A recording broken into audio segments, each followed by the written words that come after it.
Module 5, Merchandisers. Gross margin ratio. The gross margin ratio, also known as the gross profit margin, is a financial ratio that measures the profitability of a company's sales after deducting the cost of goods sold, or COGS. The ratio provides insight into how well a company manages its production and sales costs and is often used to evaluate its operating efficiency and pricing strategy. To calculate the gross margin ratio, divide the gross profit by the net sales revenue. The formula is as follows. Gross margin ratio equals net sales revenue minus cost of goods sold divided by net sales revenue, where gross profit equals net sales revenue minus cost of goods sold. A higher gross margin ratio indicates that a company is generating a higher percentage of revenue after accounting for the cost of goods sold. This means the company has better control over its production costs and pricing strategy and generates more profit per unit sold. A lower gross margin ratio indicates that a company cannot control its production costs or has set its prices too low. The gross margin ratio can be used to compare companies in the same industry or to evaluate a company's performance over time. However, it is essential to note that the gross margin ratio does not provide a complete picture of a company's financial health and should be used with other financial ratios and metrics. Additionally, the gross margin ratio can vary significantly by industry, so it is important to consider industry benchmarks when evaluating a company's performance.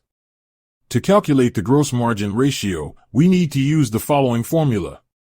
Gross margin ratio equals net sales revenue minus cost of goods sold divided by net sales revenue. For example, say we are given that the company's gross profit is $83,750 and its net sales revenue is $347,800. We can calculate the cost of goods sold as follows. Cost of goods sold equals net sales revenue minus gross profit.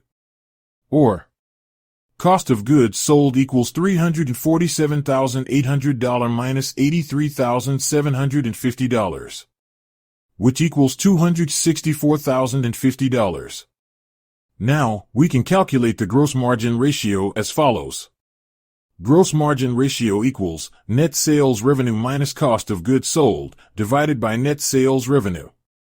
This gets us to gross margin ratio equals $347,800 minus $264,050 divided by $347,800, which translates to $83,750 divided by $347,800, or 0.241, which is 24.1%. The company's gross margin ratio is 24.1%. This means that for every dollar of sales, the company generates a gross profit of 24.1 cents after deducting the cost of goods sold. Credit terms. Credit terms refer to the conditions under which a seller offers a buyer credit for purchasing goods or services. Credit terms typically include the amount of credit offered, the interest rate or discount, and the period the buyer is expected to pay the seller. Credit terms can vary depending on the nature of the transaction, the creditworthiness of the buyer, and the seller's policies. For example, a seller may offer a 30-day credit term, meaning the buyer has 30 days to pay the seller for the goods or services received. Alternatively, a seller may offer a cash discount for early payment, such as a 2% discount if the buyer pays within 10 days of receiving the invoice. Credit terms are essential for both the buyer and the seller, and credit terms help the seller manage cash flow and reduce non-payment risk. For the buyer, credit terms provide an opportunity to purchase goods or services without paying for them immediately, which can be beneficial for managing cash flow. Both parties must understand and agree to the credit terms before entering a transaction. This can help prevent misunderstandings or disputes over payment terms down the line.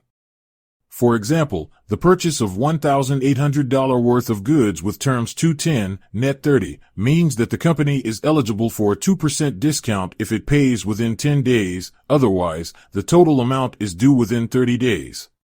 Let's say the company returned $200 worth of merchandise. So, the net amount due is $1,600. If it pays within 10 days, the company is eligible for the 2% discount, so the discount amount is 2% times $1,600, which is $32. Therefore, the cash price comes to $1,568. Sales returns and allowances. Sales returns and allowances is a contra-revenue account in the income statement that records the number of goods or services returned by customers or for which customers have been granted allowances. It represents a reduction in sales revenue and is reported as a separate line item on the income statement. Sales returns and allowances are typical in businesses that sell goods or services to customers on credit. Customers may return the goods or services for various reasons such as defects, dissatisfaction, or wrong shipment. Alternatively, the seller may grant an allowance to the customer for defects, damage, or any other issues. When a return or allowance is granted, the seller reduces the revenue recognized on the sale, decreasing the net income. This reduction is reflected in the sales returns and allowances account. The sales returns and allowances account is essential because it helps management track the number of returns or allowances granted and the reasons behind them. This information can improve the quality of the goods or services offered or adjust pricing, sales policies, or other factors to minimize future returns and allowances. Overall, the sales returns and allowances account is a helpful tool for businesses to manage their revenues and ensure that their financial statements accurately reflect the impact of returns and allowances on their bottom line. The possibility of lost future sales is unrelated to sales returns and allowances. While sales returns and allowances may lead to a reduction in revenue in the short term, they do not necessarily indicate that future sales will be lost. Sales returns and allowances occur when a customer returns goods or receives an allowance due to a defect, damage, or other issues with the goods or services. These returns or allowances may result in a loss of revenue for the current period, but they do not necessarily mean that future sales will be lost. The possibility of lost future sales is typically associated with factors such as changes in customer preferences, competitive pressure, economic conditions, or shifts in market demand. These factors can impact a company's sales volume and future revenues, regardless of the number of returns or allowances granted. In summary, while sales returns and allowances may lead to a short-term reduction in revenue, they do not necessarily indicate that future sales will be lost. Various factors that may impact a company's sales volume and overall financial performance affect the possibility of lost future sales. Expenses. General and administrative expenses are a category of expenses that support a business's overall operations and include expenses relating to accounting, human resource management, and financial management. Therefore, these expenses are not directly related to producing goods or services and are considered indirect. Examples of general and administrative expenses include accounting and bookkeeping expenses, such as salaries of accountants, auditing fees, and accounting software costs. Human resource management expenses, such as salaries of HR personnel, recruitment costs, and employee benefits. Financial management expenses include salaries of finance personnel, legal fees, and insurance costs.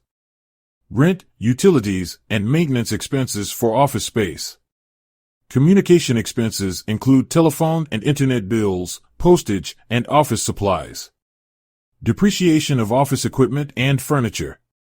General and administrative expenses are essential for the overall operation of a business, as they help to keep the organization running smoothly and efficiently. These expenses are typically fixed costs, meaning they do not vary with changes in sales volume or production output. As a result, managing general and administrative expenses is crucial for businesses to maintain profitability and financial stability. In summary, general and administrative expenses are indirect expenses that support a business's overall operations, including expenses related to accounting, human resource management, and financial management. Net sales. Net sales, also known as revenue or sales revenue, refers to the total sales generated by a company during a specific period, typically 1 year. It is calculated by subtracting any returns, discounts, or allowances from gross sales. Net sales are essential for businesses because they indicate the overall performance of the company and its ability to generate revenue. It is a critical metric in financial statements and reports, such as income statements, balance sheets, and cash flow statements. To calculate a company's, we need to subtract the sales returns and allowances and sales discounts from the total sales. For example, say cash sales are $94,275 and credit sales are $83,450. Total sales equals cash sales plus credit sales equals $94,275 plus $83,450 equals $177,725. Net sales equals total sales minus sales returns and allowances minus sales discounts.